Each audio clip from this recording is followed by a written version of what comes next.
Welcome back to Prophecy's Hammer. Today we're going to see Revelation 13 deciphered. We're going to see two empires and one devil. And for those of you that have been following along, you already know this. Everything we've been looking at has been shown to us very simply, very clearly, and that's all we will continue to see. If something's complex in this world, we can be sure it's from Satan. So for those of you that have been following along, you've essentially seen everything in this chapter revealed to you in these videos here. Primarily these first four, but we do have the one line in the Mark of the Beast we showed, which we'll see all again today. But if you've been following along, you already understand this whole chapter. You just may not be fully aware of it. So let's move on to our structure and cipher again, and I'll refer back to these for those of you that have questions, so you can reference them at a later time. So here's our structure. Again, we have three layers of prophecy, right? And we said that there are linear timelines. These all run concurrent with each other, starting at the time of the Lamb. And we've already seen it proven to us that 12 and 13 are a linear timeline tied into one long timeline, and it runs to the end of chapter 14. So let's look at our cipher again. Here we are with our cipher, and today we'll see all these symbols of Revelation applied. And here's our characters. And again, for those of you new here, you'll have to watch those other videos to understand why these are laid out like this. But to simplify things for today, we're looking at chapter 13. So we need to concern ourselves only with these guys. All right, the dragon and the two empires, the devil and his two empires. Okay? Because we know the beast is an empire from Daniel 7. Okay? So let's real quick look at chapter 13. Here's a snapshot from eSword. I'll put the link below for those that want to get that software and reference the Greek and whatnot. So unlike chapter 12, where we didn't change anything, we just got rid of the first numbers, which we will also do today, and we added some subtitles to help us, structure the chapter and understand it more simply. So today we'll get rid of the numbers as well. But in chapter 12, we did not change any of the words. We left them exactly as they are. Today we're going to apply the cipher. We've already seen the first verse in the image of the beast. 3 simple steps, and this first portion converts, and we'll see that today. I'm not going to walk through it again. We're just going to walk through chapter with the cipher applied. And so we'll see that the cipher completely applied today. But certain phrases we won't. Like, this is Satan's empire. We're going to leave this as it is because we know what it is. So we won't change every word, but again, to simplify things, we're going to also, or to clarify things, we will also get rid of the Old English like deceiveth, exerciseth, leadeth. We'll get rid of the eth part, all right, and modernize it for us. And also, we're going to drop a couple of italicized words that aren't actually there in the Greek, and they're completely not necessary for us. Right? His feet were as the feet of a bear. Well, we know that. His feet were like a bear. And for those who don't know, if you see this in the text, that means it's not actually there in the Greek. But the translators would put that in, and it's usually quite valid. So I'm not criticizing them, but for our understanding, it's completely unnecessary. Like, continue 40 and 2 months. No, we don't need the and. So we're going to drop that. We're going to drop the feet. And we're going to drop the means of. And what else are we going to do? Oh. And also the 3 animals here. We didn't put that in our cipher, but those who studied Daniel are familiar with these animals, Daniel 7. And that's just where we got our interpretation of the beast as an empire. Okay, and we'll see this converted as well. So those who know who these characters are already know what we're going to change them to. Also, at the end of chapter 12, I gave an assignment. change the beast to empire, like our cipher shows. Change the dragon to Rome, everywhere in this chapter that you see these. And I also showed you the word his, or him, is actually, when we're talking about a beast, is it. Let's look at that again real quick. So in the Greek, we have his is 848, right? 848. It. Okay, so when we know that the beast is an empire, it's more appropriate to call it an it, not a his or a her. Right? I told you to do those three things. If you did, you've really seen something already. So let's begin where we left off, the end of chapter 12 here. All right, we took this, we rolled into chapter 13, and we saw this explained, so let's do that again. But today, let's convert the dragon and the woman with the cipher. Right, we know who these characters are, so let's convert that. Rome, and again, whenever we see Rome or Satan or the dragon, just think they're one and the same. It's his empire, and he's running the show. Matthew 4 tells us that.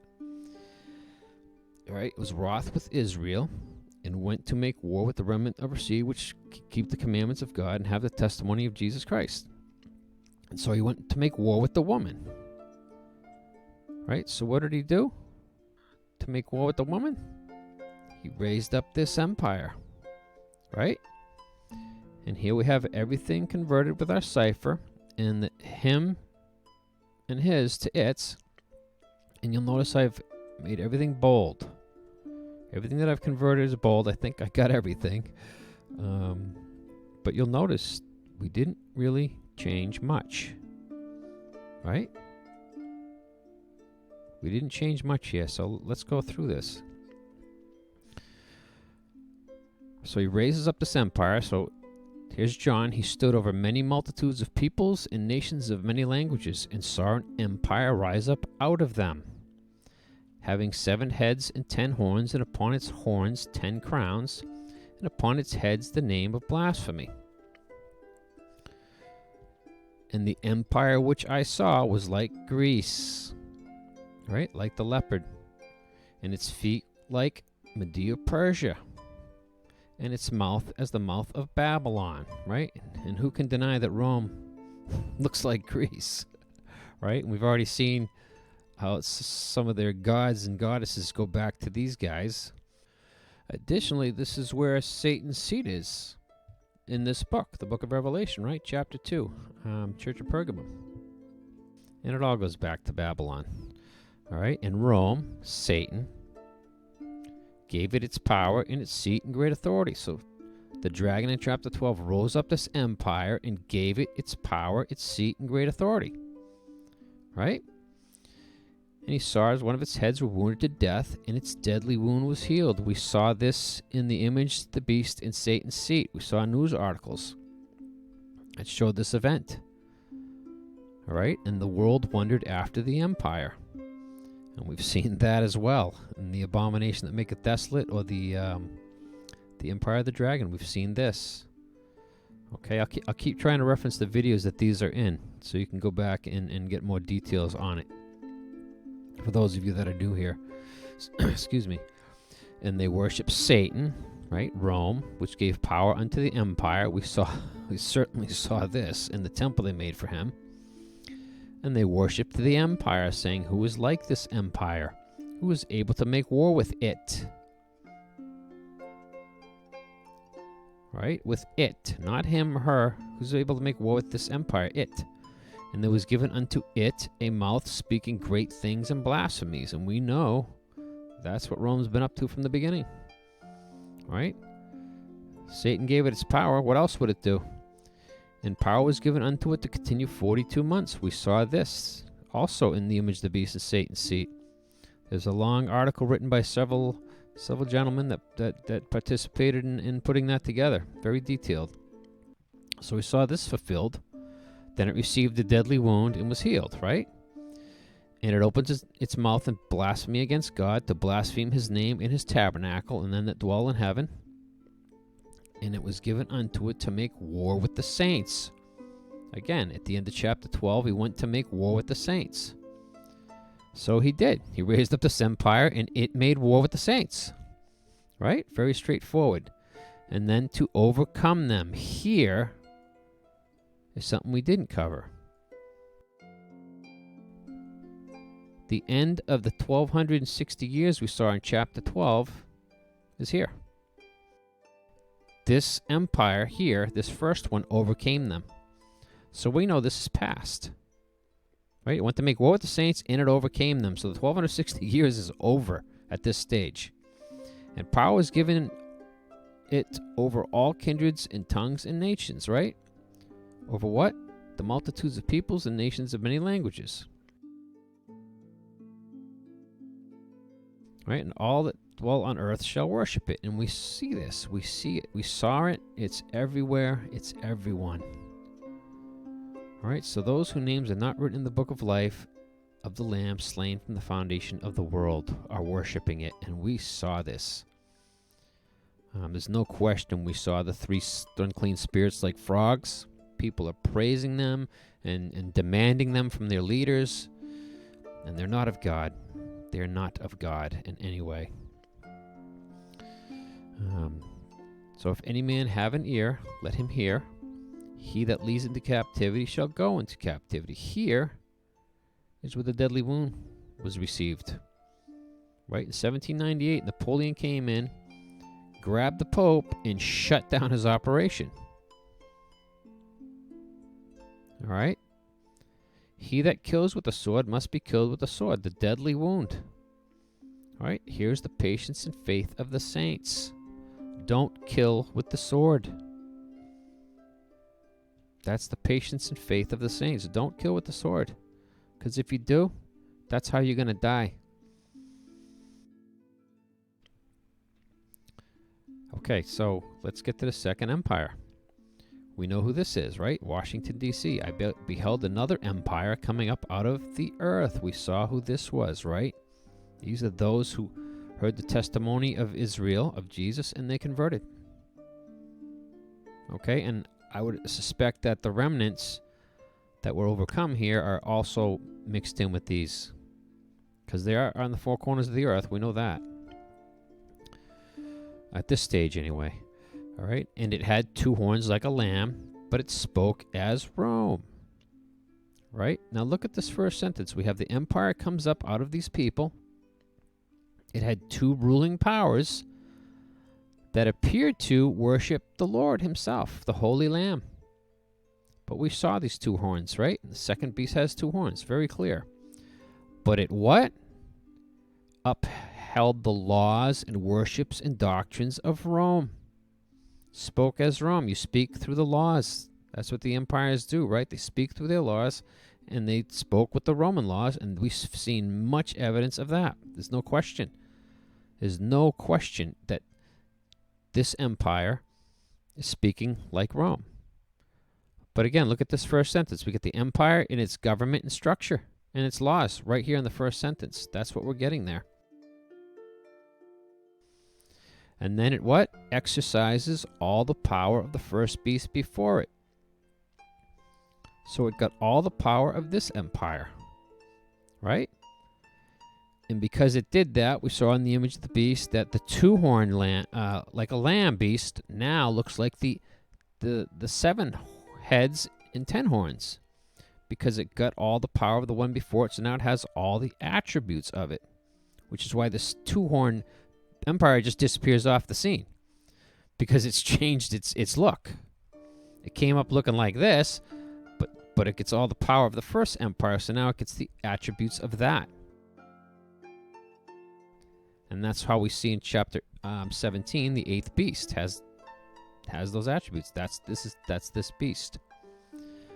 Okay? And it causes the earth, right? The earth, and them which dwell therein, to worship the first empire, whose deadly wound was healed. And we see this. Everything about this empire is exactly like the first empire. All right? And it does great wonders, so that it makes fire come down from heaven to the earth in the sight of men. We saw what this is. I'm not going to say it. You need to go watch the videos. I don't want to say something and, oh, that's a bunch of baloney. and you dismiss it. I want you to see with your own eyes. That's what these videos are about. Okay, so but one thing you'll notice is right here, and in the video I also translated this, 2. It actually says from heaven on the earth in the translation. But as you can see right there in the Greek, it's actually the word 2. So I guess at the time the translators felt on was more appropriate, but clearly 2 is the actual translation. So, and that's what we saw. Okay, that's what we see in that video. So go check that out. You'll see the 2 horns and the fire coming down in that video. And deceives them on the earth by those miracles which it had power to do in the sight of the first empire. Right? The empire. Saying to them that dwell on the earth that they should make an image of the empire. An image of what? Rome. Which had the wound by the sword and did live. So here's Rome. It lost its power. It's hanging out. Washington comes along and does what? Makes an image of it. And we saw that very clearly.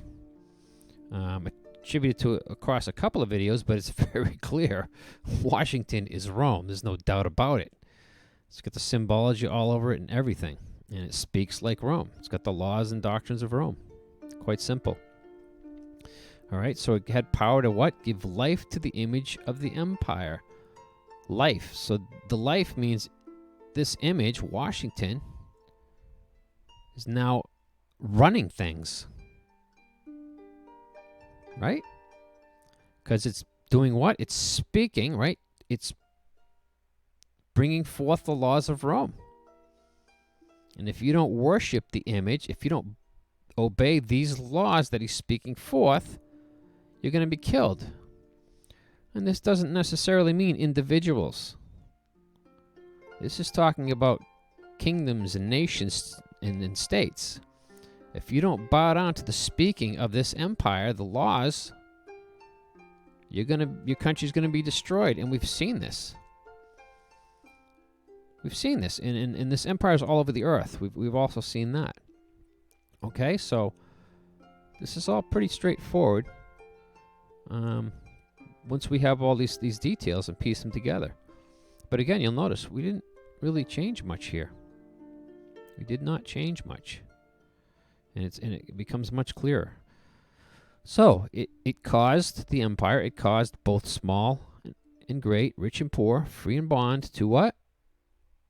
To receive a mark in their right hand or in their forehead, right? That's what the original says. But in the mark of the beast we saw, these is actually 2 words. And they quite literally translate to give and themselves. And this is what we see happening. And this is what's going to happen with the mark. The mark, and you'll see in the mark of the beast where I anticipated somewhere in November, I think January of this year, according to what the billionaire said. Okay, that's at that time, that's what I was seeing, according to what he said.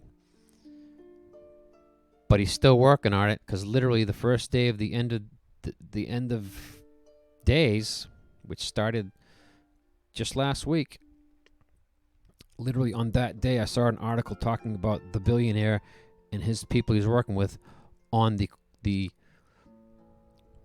special ingredient, the Lucifer Ace.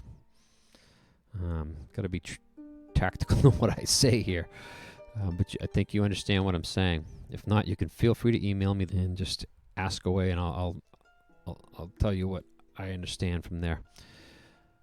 Okay, so they're going to give themselves a mark on their right hand or in their forehead. People think that what's happening now is it, but no, many people are getting that on their left side. Many people. So, and it's very clear it's right hand side on the right hand or in their foreheads. And nobody's getting what they're getting now in their foreheads. It's kind of scary thought even. Getting that long piece of steel stuck in your forehead. My goodness. But in the mark of the beast, we saw the prototype. Now that makes sense to get that in your forehead. Doesn't look painful at all, especially when you see the updated version. In fact, look at the screen, and here's a couple of snapshots of some. It's just a Band-Aid. Yeah. Yep. Let's move on here. All right, so you won't be able to buy or sell lest you had the mark or the name of the empire or the number of its name. And again, we saw in Fear Not, the mark will not be forced on you, that those who do this are deceived into doing it. They're deceived. So if you're not doing it, you're not deceived. At least not in regards to the mark. I still see a lot of people deceived by the empire and its image, especially in regards to the 3 unclean spirits, which we've seen. And it's a tough pill to swallow. I understand, but if we're not turning to the commandments of God, where are we turning? Just think about that. If we're not turning to the commandments of God, where are we turning? It's only one other place. It's to death. All right, so here we have the number of its name. All right, so what is the number of its name? Well, here's wisdom. Let him that has understanding count the number of the empire. All right, so we know that this number is referring to the empire.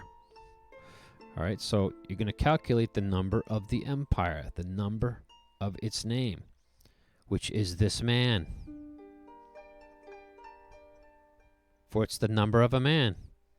The number of the empire is the number of a man. When you find out who this man is, you know who the empire is.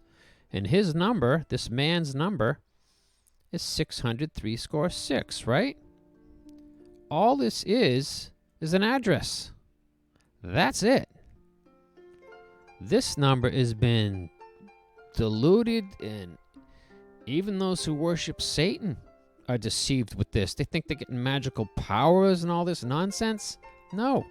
It's saying use this number to identify this man, which people did that in the 1st century. It was Nero. And when you identify this man, you'll know the number of the empire. It's Rome. That's it. It's an address. That's all this is. There's nothing else to it. UPC codes and hand signs and Disney and all this. No.